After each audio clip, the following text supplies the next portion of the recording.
Hello subscribers and my dear students, as you can see on my last video I have discussed you about interest on debenture. Okay, there I have discussed how the debenture has been interest has been paid in actually we know that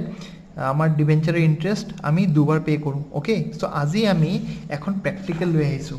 yes will discuss one illustration আৰু আমি এই যে journal entry কেইটা যোৱাকালি যে আমি discuss কৰিছোঁ same journal entry দিয়ে আমি এই সামটো আমি কৰিম সো আমি সামৰ main সামাৰিটো I understand let us understand the main summary ABC limited কি কৰিছে 1 লাখ ৰুপিছৰ কি ইস্যু কৰিছে ডিবেঞ্চাৰ ইস্যু কৰিছে কিমান পাৰ্সেন্ট 12% কিমান টকাকে 100 আৰু তেওঁলোকে কেনেকৈ লৈছে ডিসকাউন্ট অফ 10% মানে যেতে ইস্যু কৰিছে তেওঁলোকে 90 টকাত লৈছে হয়নে ডিসকাউন্ট 10% কৈছে 100 টকাৰ 10% কিমান হ'ব 10 টকা ওকে তো 100 रुपीस আছিলে 100 रुपीस पर 10 टका डिस्काउंट লৈছে কিমান টকা দি ইস্যু কৰিলে 90 रुपीस ৰিডিমেবল পার মানে কিমান পার মানে 100 টকা okay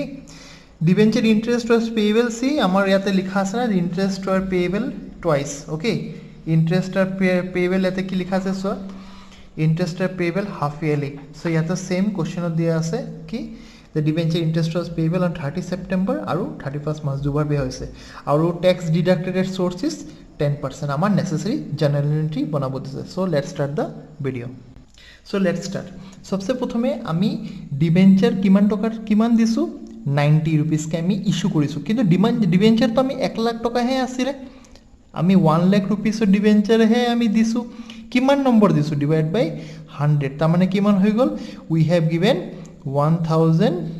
yes we have given 1000 debentures okay amar 1000 debenture issue hoise so ami keneke likhim bank account yate particulars this is debit and this is credit bank account to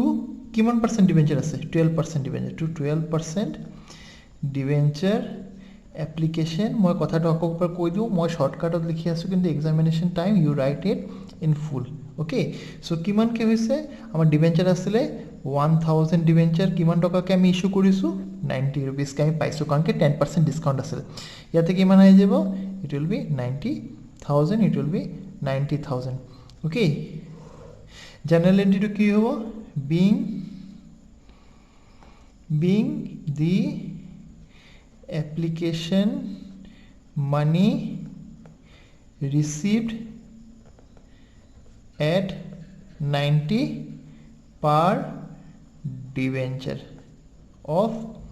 12% ঠিক আছে so next আমি discount entry two কৰিম discount entry তো আমাৰ মনত আছে last ভিডিওত আমি discuss কৰিছিলো 12% debenture okay application and allotment debit discount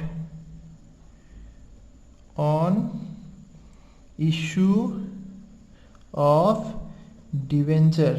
debit to 12%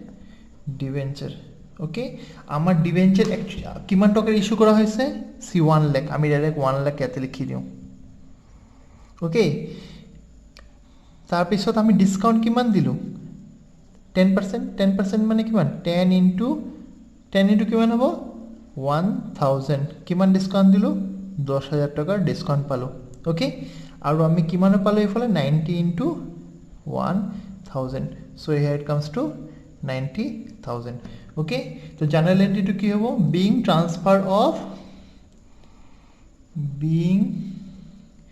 transfer of application and allotment okay money on debenture yes debenture of 100 each at 10% discount clear so amar ei duta entry আমার এটু হয়ে গেছে now will calculate the interest কি কেবার calculate কৰিব গৈছে বছৰত দুটা interest কৰিব গৈছে so will calculate the interest now see the calculation of interest on debenture এতিয়া सबसे ইম্পৰ্টেন্ট কথা আমি ইস্যু কিমান কৰিছো रुपीस 1 लाख 1 लाखৰ কি ইস্যু কৰিছো ডিবেঞ্চাৰ ইস্যু কৰিছো কিমান পাৰ্সেন্ট ডিবেঞ্চাৰ ইস্যু 12% ডিবেঞ্চাৰ তো আমাৰ ৰেট অফ ইন্টাৰেস্ট কিমান দিয়া আছে 12000 এতিয়া ইন্টাৰেস্ট কিমান আহিব ইন্টাৰেস্ট এক বছৰত কিমান আহিব 12% of 1 lakh rupees 1 lakh 12% of rupees 1 lakh কিমান হল 12000 বুজি পাইছা এতিয়া তোমালোকে কোৱা আমাৰ কোশ্চেনত আমাৰ থিওৰিত কি কোৱা আছে ইন্টাৰেস্টটো কিমান বাৰ ভাগ কৰিব লাগিব বছৰত দুবাৰকে ভাগ কৰিব লাগিব এবাৰ কি দিয়া আছে এবাৰ সেপ্টেম্বৰৰ 30 এটা মাৰ্চৰ 31st 12000ক আমি দুবাৰ ভাগ কৰিম তো প্ৰথম বছৰ ইন্টাৰেস্ট কিমান প্ৰথম 6 মান্থছৰ কাৰণে ইন্টাৰেস্ট কিমান আহিব 6000 আৰু মাৰ্চৰ কাৰণে ইন্টাৰেস্ট কিমান আহিব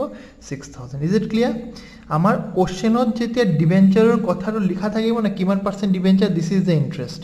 আৰু এমাউন্টটো যদি দিয়া না থাকে যদি ফেস ভ্যালু দিয়া থাকে আমি ইনটু কৰি লম ওকে সো দিস ইজ আমাৰ ইস্যু কিমান হৈছে 1 লাখ 12% ডিবেঞ্চাৰ আছে আমি 12% আমি ইন্টারেস্ট হইলো 12% of 1 lakh is equal to 12000 12000 এর দুটা ভাগ কিমান হলো 6000 আৰু 6000 so these two entry is clear now let us come to the interest part we will follow this kind of entry so আমি ইয়াতে এই এন্ট্রি টু ফিক্স কৰি এতিয়া ইন্টারেস্ট ডিউ হৈছে ওকে তো ইন্টারেস্ট যদি ডিউ হয় কি হ'ব debenture interest account debit two কি হ'ব income tax payable account two debenture holder account ঠিক আছে এতিয়া আমি এই ক্যালকুলেশনত কিমান দিব লাগিব 6000 কিন্তু ইয়াতে সোয়া আমি এখন কোশ্চেন টু আমি যেটা কোশ্চেন করি আসলো when we are doing the question it was said that tax deducted at source is 10% tax deducted at source is 10% তার মানে tax 6000 or 10% আমি tax deducted at source কিমান হ'ব 600 টাকা সো হেতু এই 600 টাকাটা আমি কাক পে কৰিম টু ইনকাম ট্যাক্স ওকে আমি 600 ইয়াতে পে কৰি দিলো ডিবেঞ্চাৰ ইন্টাৰেস্ট কিমান দিব লগিয়া আসলে 6000 এটা ডিবেঞ্চাৰ হোল্ডাৰে কিমান পাবো 5400 okay clear a journal entry to মই কৈ দিছো being interest due on 1 lakh rupees 12% debenture paid for 6 months at tax deducted source being debenture interest paid for 6 months after tax deducted at source is it clear eto ami 6 months or karone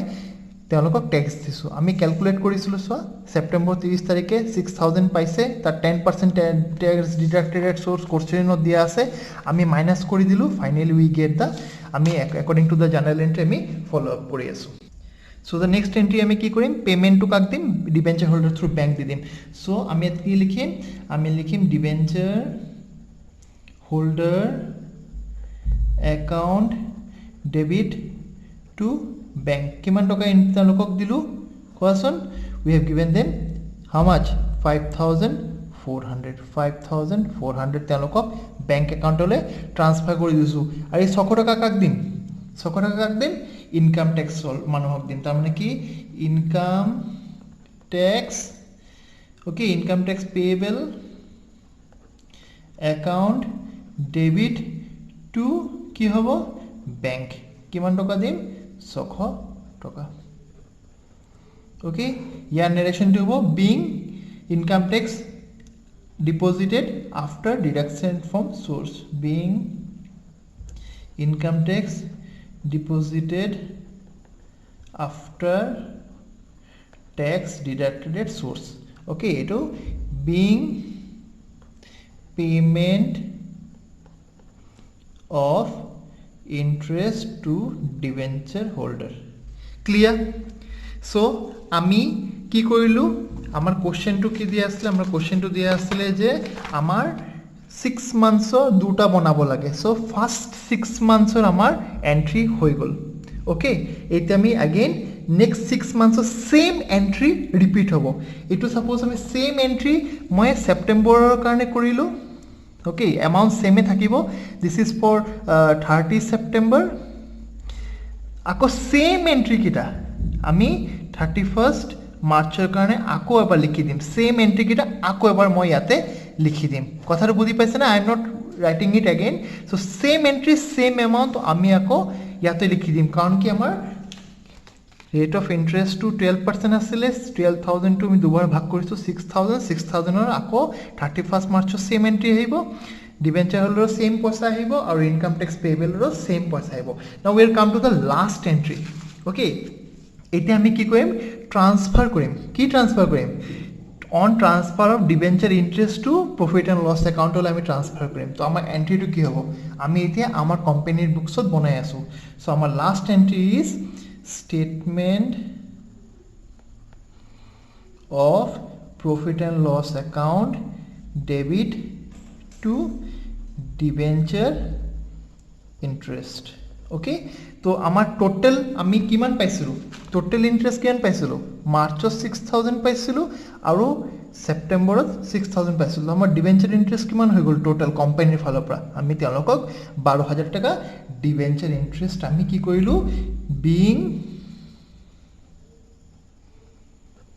transfer of debenture interest to profit and loss account is it clear I hope you have cleared it a same entry a tinta entry 1 2 3 a tinta entry ako yate likhi diba with the same amount okay so this is all about interest on debenture hope you have liked my video kindly subscribe my channel tomorrow I'll be back with another video be safe